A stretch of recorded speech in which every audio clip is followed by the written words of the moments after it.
तो हेलो दोस्तों, स्वागत है एक नवा विडियो में। हवे આપણે આ વિડિયોમાં જોઈએ કે ધોરણ 10 પછી જે ડિપ્લોમા એડમિશન માટે જે રાઉન્ડ 3 પછી હવે એક જે છે એક ઓફલાઈન રાઉન્ડ આવેલ છે, જેની અંદર જેમને ધારો કે એડમિશન ના મળ્યું હોય એ લોકો ફરી જે છે ઓફલાઈન રાઉન્ડમાં ભાગ લઈને એડમિશન લઈ શકે છે।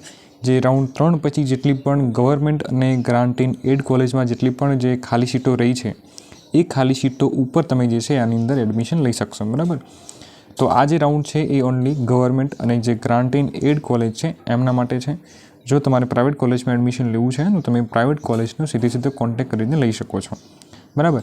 तो राउंड 3 पछी जे अपनी पीडीएफ आवेली थी कि आटली सीटों खाली है एनी लिंक मैं तमने डिस्क्रिप्शन अंदर आपेली है, तमे जोईने जे छे चेक करी शको छो कि कई कॉलेज में केटली सीटों बाकी है। जो एमांथी तमारे कोई पण एक कॉलेज में धारो के एडमिशन लेवू है तो तमे आ राउंडनी अंदर एप्लाय करी शको छो।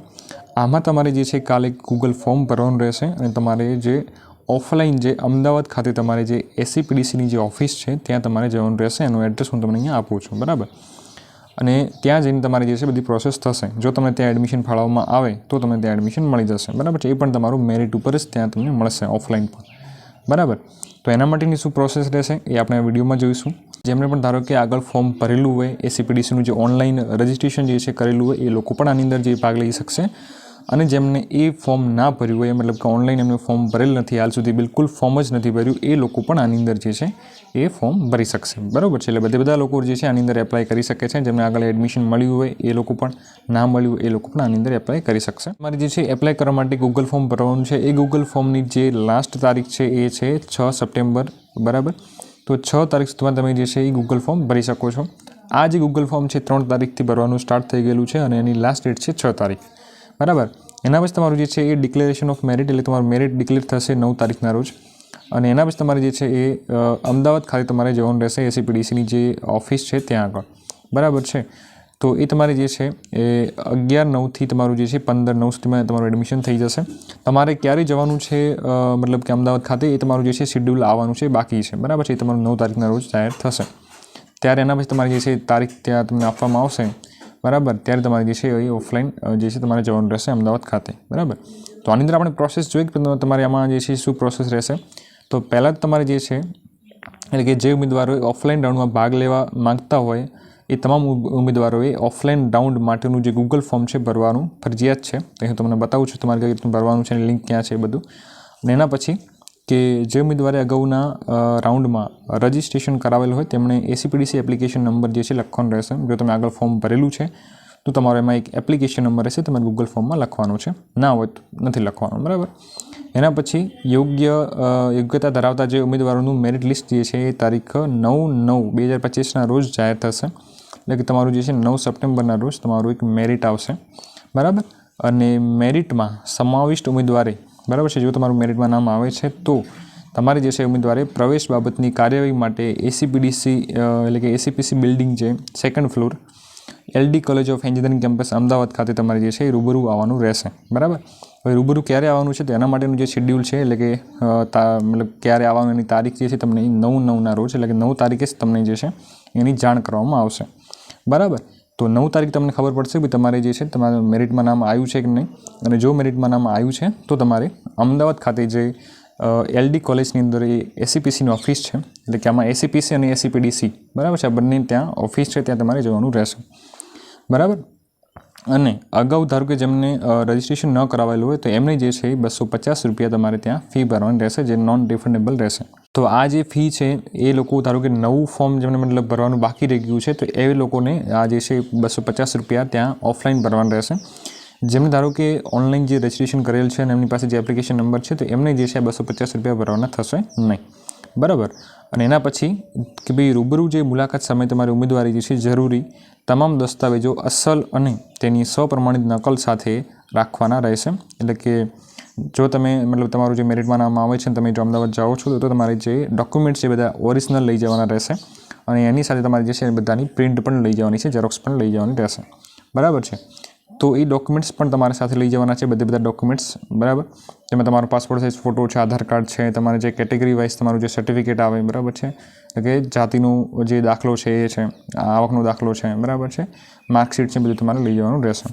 એના પછી કે ભાઈ ઉમેદવારને જે ઓફલાઈન રાઉન્ડમાં તમારે જે છે આપણે જે એ જ સીટો ઉપર એને બેઠક મળવાપાત્ર રહેશે કે જે રાઉન્ડ 3 પછી જેટલી પણ સીટો બાકી રહી છે એના ઉપર, બરાબર. તો એની જે લિંક છે પીડીએફની લિંક એ મેં તમને ડિસ્ક્રિપ્શનની અંદર આપી દીધી છે. એ તમે પીડીએફ જોઈને ચેક કરી શકો છો કે ભાઈ અલગ અલગ કોલેજમાં કેટલી સીટો બાકી છે, બરાબર. અને એના પછી તમારી જે છે કે ભાઈ ઓફલાઈન રાઉન્ડમાં ભાગ લેવા માટેની જે ગૂગલ ફોર્મની જે લિંક છે એ આ લિંક છે. આ લિંક જે છે મેં તમને ડિસ્ક્રિપ્શનમાં આપેલી છે અને હું તમને સમજાવું છું ભાઈ આ ગૂગલ ફોર્મ કઈ રીતનું ભરવાનું છે. અને રૂબરૂ મુલાકાત સમયે ઉમેદવારે તેમને આપેલ જે સમય છે એના કરતાં એમને 30 મિનિટ પહેલાં એસીપીડીસી અમદાવાદ ખાતે હાજર થવું હિતાવહ છે. તો તમે જે પણ ટાઈમિંગ તમને આપવામાં આવશે એનાથી અડધો કલાક પહેલાં તમારે જવાનું રહેશે, બરાબર છે. તો હવે આપણે જોઈએ કે તમારે આમાં જે ગૂગલ ફોર્મ છે એ કઈ રીતનું ભરવાનું છે. અને જો તમને એવી પ્રોબ્લેમ છે કે આ જે એડ્રેસ છે મતલબ એસીપીડીસીની જે ઓફિસ છે ક્યાં આવેલી છે, તો એની જે લોકેશન છે એ લોકેશનની લિંક પણ હું તમને જે છે ડિસ્ક્રિપ્શનમાં આપી દઈશ. ત્યાંથી તમે એ લોકેશન પર ક્લિક કરીને તમે જોઈ શકો છો કે એ ક્યાં આવેલું છે, બરાબર છે. અમદાવાદની અંદર જે એલડી કોલેજ છે એ એલડી કોલેજની અંદર જ તમારી જે છે આ એસીપીડીસીની બિલ્ડિંગ આવેલી છે, બરાબર છે. છતાં પણ હું તમને જે છે એની લોકેશનની લિંક પણ આપી દઈશ. તમે ત્યાં ક્લિક કરીને એનું લોકેશન પણ શોધી શકો છો, બરાબર. હવે આપણે જોઈએ કે ભાઈ આ તમારે ગૂગલ ફોર્મ કઈ રીતનું ભરવાનું છે. ગૂગલ ફોર્મની લિંક છે મેં ડિસ્ક્રિપ્શનમાં આપેલી છે. તમે એના પર જેવું ક્લિક કરશો એના પછી તમે જે છે આ ફોર્મમાં આવી જશો. તો આની અંદર તમારી જે છે અહીંયા આવીને સૌ પ્રથમ જે છે પહેલાં તો અહીંયા જે તમારું સ્વિચ અકાઉન્ટ પર ક્લિક કરીને તમારે ઈમેલ આઈડી સિલેક્ટ કરવાની છે જેને તમે ફોર્મ ભરવા માગો છો, અથવા જો તમે આગળ ફોર્મ ભરેલું છે તો એ જ ઈમેલ આઈડી તમારે અહીંયાથી સિલેક્ટ કરવાની છે. એના પછી તમારે જે છે એ આના ઉપર જે છે અહીંયા ટિક માર્ક કરવાનું છે. અને એના પછી એન્ટર ઈમેલ એડ્રેસ, તો તમારે અહીંયા જે છે ફરી પાછી ઈમેલ આઈડી તમારે અહીંયા લખવાની છે. એના પછી જે છે અહીંયા ACPDC application number if registered earlier, જો તમે આગળ ફોર્મ ભરેલું છે તો તમારે જે છે એપ્લિકેશન નંબર અહીંયા લખવાનો છે. એ એપ્લિકેશન નંબર તમને તમારા ફોર્મમાં મળી જશે, અથવા તમે વેબસાઇટમાં લોગિન કરશો એસીપીડીસીના ત્યાં પણ તમને જે છે એ એપ્લિકેશન નંબર તમને જોવા મળશે. તો એ તમારે જે છે અહીંયા લખવાનો રહેશે એપ્લિકેશન નંબર. એના પછી કેન્ડિડેટ નેમ છે એઝ પર એસએસસી માર્કશીટ, ધોરણ 10ની માર્કશીટમાં તમારું જેવું નામ છે એવું જ નામ તમારે જે છે અહીંયા લખવાનું રહેશે, બરાબર. એના પછી કેન્ડિડેટ્સ ફાધર નેમ, તો જે ઉમેદવાર છે એના પિતાનું નામ જે છે અહીંયા લખવાનું રહેશે. એના પછી કેન્ડિડેટ્સ મધર નેમ, તો તમારે જે છે અહીંયા મમ્મીનું નામ લખવાનું છે. એના પછી ફોન નંબર, તો તમારો જે છે મોબાઈલ નંબર અહીંયા લખવાનો છે. એના પછી અલ્ટરનેટ મોબાઈલ નંબર, કોઈ બીજો મોબાઈલ નંબર છે તો તમે અહીંયા લખી શકો છો, બાકી ચાલશે. એના પછી ડેટ ઓફ બર્થ એટલે કે તમારી જે જન્મ તારીખ છે અહીંયા લખવાની છે. એના પછી જેન્ડર એટલે કે તમે મેલ ફિમેલ તમારે અહીંયાથી સિલેક્ટ કરવાનું છે. એના પછી એડ્રેસ, તો તમારે અહીંયાથી એડ્રેસ જે છે આપવાનું છે. તમારે આધાર કાર્ડમાં જે એડ્રેસ છે તમે અહીંયા આપી શકો છો. એના પછી તમારે જે છે અહીંયા સિટી લખવાની છે, ભાઈ તમારી કઈ સિટી લાગે છે. એના પછી અહીંયા જે સ્ટેટ છે એટલે કે તમારું રાજ્ય કયું છે તમારે અહીંયાથી સિલેક્ટ કરવાનું છે, જેમ કે ગુજરાત.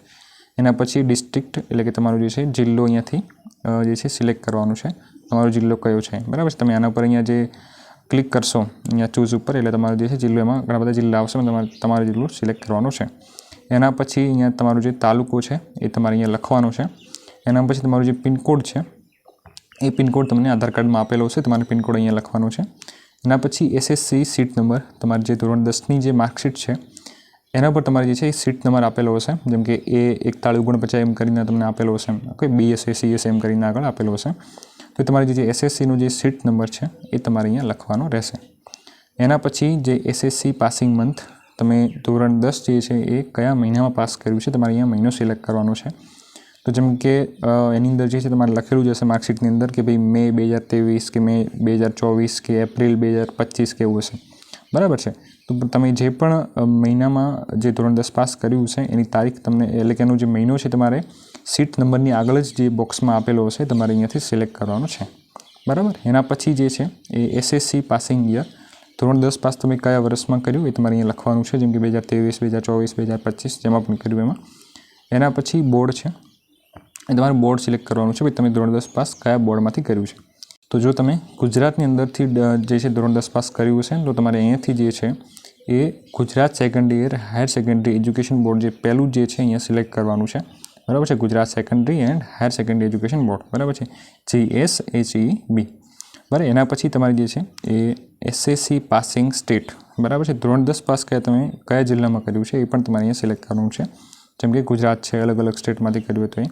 એના પછી તમે ધોરણ 10 પાસ જે છે એ કયા જિલ્લામાંથી કરેલ છે, કયા રાજ્યમાં એટલે કે સ્ટેટમાં ઉપર એ હતું, એના નીચે ઓપ્શન છે કયા જિલ્લામાં, બરાબર છે, જેમ કે ગુજરાતમાં તમે જે છે કયા કયા જિલ્લામાં કર્યું, જેમ કે અમદાવાદ છે, બરાબર છે, વડોદરા છે, તો તમે કયા જિલ્લામાં ધોરણ 10 પાસ કર્યું છે એના પછી અહીંયા શું લખવાનું છે કે ભાઈ મેથ્સ ઓબ્ટેન માર્ક્સ, મતલબ કે તમારા ગણિતની અંદર કેટલા માર્ક્સ આવ્યા. જેમ કે મારે જે છે 100માંથી 80 માર્ક્સ આવ્યા છે, તો તમારે જે 80 માર્ક્સ અહીંયા લખવાના છે. અને એના પછી નીચે કયો ઓપ્શન છે ખાસ જુઓ કે મેથ્સ મેક્સિમમ માર્ક્સ, મતલબ કે આ બે તમારે આ બેમાં જ તમારે જે છે ગણિતના માર્ક્સ એન્ટર કરવાના છે. પરંતુ ઉપર જે છે ઓબ્ટેન માર્ક્સની અંદર તમારે બે કેટલામાંથી કેટલા આવ્યા એ તમારે અહીંયા લખવાનું છે. જેમ કે મારે 100માંથી, તો 100માંથી આવ્યા તો મેક્સિમમ કેટલા, તો મેક્સિમમ 100 એ અહીંયા લખવાના, અને કેટલા આવ્યા તો એ ઓબ્ટેનની અંદર લખવાના. જેમ કે મારે ગણિતની અંદર 100માંથી 80 આવ્યા છે, તો હું 100 જે છે અહીંયા મેક્સિમમમાં લખીશ અને ઓબ્ટેનની અંદર હું લખીશ 80. બરાબર છે, તો એ રીતના લખવાના છે. એના પછી તમારે જે છે સાયન્સ ઓબ્ટેન માર્ક્સ, મતલબ કેટલા આવ્યા સાયન્સમાં, તો જેમ કે મારે આવ્યા છે 70, તો એ હું અહીંયા લખીશ. એના પછી સાયન્સ જે છે મેક્સિમમ માર્ક્સ, ભાઈ સાયન્સના મેક્સિમમ માર્ક્સ કેટલા હતા તો કે 100, તો એ 100 અહીંયા લખવાના છે. બરાબર છે, એટલે કે 100માંથી આટલા, 100માંથી આટલા એમ. બરાબર છે. એના પછી ઇંગ્લિશ ઓબ્ટેન માર્ક્સ, ઇંગ્લિશમાં કેટલા આવ્યા તો જેમ કે હું અહીંયા લખીશ 60. બરાબર, એના તમારે જેટલા પણ આવ્યા હોય એટલા. એના પછી ઇંગ્લિશ મેક્સિમમ માર્ક્સ ભાઈ કેટલામાંથી આવેલા તો કે 100માંથી, તો અહીંયા 100 લખવાના છે. એના પછી ગ્રેન્ડ ટોટલ માર્ક્સ, તો તમારે ભાઈ ટોટલ કેટલા આવ્યા છે. બરાબર છે, ટોટલ ઓબ્ટેન લખવાના છે. એટલે જેમ કે 500માંથી 400 અથવા 600માંથી આટલા કેટલા, તો તમારે જેટલા પણ વિષય છે તમને ત્યાં નીચે આપેલું છે ભાઈ ગ્રાન્ડ ટોટલ. જેમ કે 500માંથી 400 કે એ રીતે તમને આપેલ હશે, તો તમારે કેટલા આવ્યા છે એ તમારે લખવાના. જેમ કે 400 આવ્યા છે 400, અને કેટલામાંથી આવ્યા છે. બરાબર છે, એટલે કે ગ્રાન્ડ ટોટલ મેક્સિમમ માર્ક્સ, જેમ કે 600માંથી કે 500માંથી જેટલા પણ વિષયો હોય એટલા. બરાબર છે, મેઇન વિષય જેમ કે 500માંથી 400 આવ્યા હોય તો તમારે 400 ઉપર આવશે, અને મેક્સિમમની અંદર જે છે 500 આવશે. બરાબર છે. એના પછી નીચે જે છે ટેકનિકલ સબ્જેક્ટ ઇન એસએસસી, કોઈ ટેકનિકલ સબ્જેક્ટ હોય તમારે ધોરણ 10ની અંદર, તો તમારે અહીંયા યસ અથવા નો સિલેક્ટ કરવાનું છે. જો હોય તો યસ, બાકી નો. બરાબર, કોઈ ટેકનિકલ સબ્જેક્ટ હોય તો જ. અને જો તમે યસ કરો છો તો તમારે જે છે અહીંયા નેમ ઓફ ટેકનિકલ સબ્જેક્ટ, તો એ સબ્જેક્ટનું નામ તમારે અહીંયા લખવાનું છે, બાકી નથી લખવાનું ના હોય તો. એના પછી ડોક્યુમેન્ટ્સમાં અહીંયા તમારી જે છે એ upload SSC marksheet all attempts merged in single PDF. બરાબર, તો તમારે ધોરણ 10ની જે માર્કશીટ હોય તમારે અહીંયા અપલોડ કરવાની છે. અને મેં આ ખાસ ધ્યાન રાખવાનું છે કે જો તમે ધોરણ 10 પાસ જે છે એ એકથી વધારે ટ્રાયમાં જો કર્યું હોય, મતલબ કે 2 થી 3 ટ્રાયમાં કર્યું હોય અથવા જેટલા પણ ટ્રાય કર્યા હોય, તો તમારે એની બધી માર્કશીટ, એવું નથી કે કોઈ લાસ્ટ એક જ માર્કશીટ, એવું નહીં. તમારી પાસે ધારો કે અલગ અલગ ટ્રાયમાં જો તમે ધોરણ 10 પાસ કર્યું છે ને, તમારી પાસે જેટલી પણ માર્કશીટ છે બધાની એક જ પીડીએફ બનાવવાની છે. બરાબર છે, નહીંતર મેરિટમાં નામ નહીં આવે. બરાબર, તો એની એક જ પીડીએફ બનાવવાની છે અને એને અહીંયા અપલોડ કરવાની છે. અને એની સાઇઝ 1 MB હોવી જરૂરી છે. 1 MBથી ઓછી જ જોઈશે. એનાથી જો વધારે હશે તો તમારે એ અપલોડ થશે નહીં. તો તમારી જે એની જે એક પીડીએફ બનાવીને તમારે જે છે અહીંયા એડ ફાઇલ પર ક્લિક કરીને એ પીડીએફને સિલેક્ટ કરવાની છે. એટલે તમારી પીડીએફ જે છે અહીંયા અપલોડ થઈ જશે. અને જો એની સાઇઝ 1 MB કરતાં ઓછી હશે તો જ એ અપલોડ થશે. બરાબર, તો તમારી જે છે અહીંયા ધોરણ 10ની માર્કશીટ બધી આવી ગઈ. એના પછી તમારે શું કરવાનું છે, અહીંયા જે અપલોડ પાસપોર્ટ સાઇઝ ફોટો, તમારો જે ફોટો, બરાબર છે, તમારો જે પાસપોર્ટ સાઇઝ ફોટો હોય તમારે અહીંયાથી અપલોડ કરવાનો છે. તો એની સાઇઝ જે છે 1 MBથી ઓછી હોવી જોઈએ. એટલે કે આ તમે જે ફોટો છે તમારું JPG ફોર્મેટમાં અથવા તો જે અલગ આપણે મતલબ પાસપોર્ટ સાઇઝ ફોટાની જે ફોર્મેટ છે એ ફોર્મેટમાં તમારે અહીંયા હોવો જોઈએ. બરાબર છે, તો એ પીડીએફમાં નહીં હોવો જોઈએ. બરાબર છે, એ તમારો JPG ફોર્મેટમાં હોવો જોઈશે. તો એ તમે જે છે તમારે અહીંયા એડ ફાઇલ પર ક્લિક કરીને તમારે પાસપોર્ટ સાઇઝ ફોટાને અહીંયા અપલોડ કરી દેવાનું છે. એ અપલોડ કમ્પ્લીટ થઈ જાય એના પછી તમારે જે છે અહીંયા સબમિટનું બટન છે એના પર અહીંયા ક્લિક કરી દેવાનું છે. એટલે તમારું જે ગૂગલ ફોર્મ છે તમારું સબમિટ થઈ જશે. અને અહીંયા તમારું જે છે અહીંયા તમને એક મેસેજ પણ આવી જશે કે તમારું જે ગૂગલ ફોર્મ છે એ સબમિટેડ થઈ ગયું છે. બરાબર છે, તો આ રીતનું કંઈ તમારે જે છે રજિસ્ટ્રેશન કરવાનું છે. અને જેમને ધારો કે રજિસ્ટ્રેશન જે છે આગળ ના કરેલું હોય તો એ લોકો પણ કરી શકશે, અને આગળ જો કરેલું હોય તો પણ તમે કરી શકો છો. બધાને અહીંયા રજિસ્ટ્રેશન કરવું ફરજિયાત છે. બરાબર છે, ભલે એમને આગળ ફોર્મ ભર્યું હોય તો પણ એમને આજે ઓફલાઈન રાઉન્ડ માટેનું જે રજિસ્ટ્રેશન છે આની અંદર તમારે કરવાનું જ છે, જેમણે ભાગ લેવો છે એમને. બરાબર છે, અને 9 તારીખે તમારું મેરિટ આવશે. જો તમારું મેરિટમાં નામ આવે છે તો તમે અમદાવાદ તમારે જે છે જવાનું રહેશે એસીપીડીસીની અંદર. બરાબર છે, એસીપીડીસી ક્યાં આવેલી છે તો એ અમદાવાદની અંદર છે. અને અમદાવાદની અંદર જે LD કોલેજ છે, બરાબર છે, જે ડિગ્રી કોલેજ છે, તો એની અંદર જે છે તમારી એસીપીડીસીની ઓફિસ છે. અને હું એનું જે લોકેશન છે, એનો એડ્રેસ છે એ પણ હું તમને ડિસ્ક્રિપ્શનની અંદર આપી દઉં છું. એનું ગૂગલ જે લોકેશન છે તેને તમે ક્લિક કરીને સીધું લોકેશન તમે ફાઇન્ડ કરી શકો છો. બરાબર છે, અને તમારે એનું જે ક્યારે જવાનું છે એની તારીખ શું છે એ તારીખ 9 તારીખના રોજ આવશે. તો 9 તારીખના રોજ ખબર પડશે કે તમારું મેરિટમાં નામ આવ્યું છે કે નહીં. જો મેરિટમાં નામ આવે તો તમારે જે છે ઓફલાઈન અમદાવાદ ખાતે તમારે જવાનું રહેશે બધા ડોક્યુમેન્ટ સાથે લઈને. બરાબર છે. અને જેમને આગળ ફોર્મ ના ભર્યું હોય એમને જે છે 250 રૂપિયા રજિસ્ટ્રેશન ફી પણ ત્યાં તમારે આપવાની રહેશે. બરાબર છે. તો આઈ હોપ કે તમને જે છે એ ડિપ્લોમા એડમિશન માટેનું જે ઓફલાઈન રાઉન્ડ વિશે ખ્યાલ આવ્યો છે. કંઈ પણ પ્રોબ્લેમ છે તમે કમેન્ટમાં મેસેજ કરી શકો છો, અથવા તમે જે છે વોટ્સએપની અંદર પણ મેસેજ કરી શકો છો. બરાબર છે. અને વોટ્સએપ ગ્રુપની લિંક પણ તમને ડિસ્ક્રિપ્શનમાં આપેલી છે, તમે ત્યાં જોઈન થઈ શકો છો. અને 9 તારીખના રોજ તમારું જેવું શેડ્યુલ આવી જશે ક્યારે જવાનું છે તેવું હું તમને વોટ્સએપ ગ્રુપમાં શેર કરી દઈશ. ઓકે, તો ચેનલને સબસ્ક્રાઈબ ખાસ કરી લેજો અને તમારા મિત્રો સુધી પણ શેર કરજો. તો મળીએ નેક્સ્ટ વિડીયોમાં. ત્યાં સુધી જય હિન્દ, જય ભારત.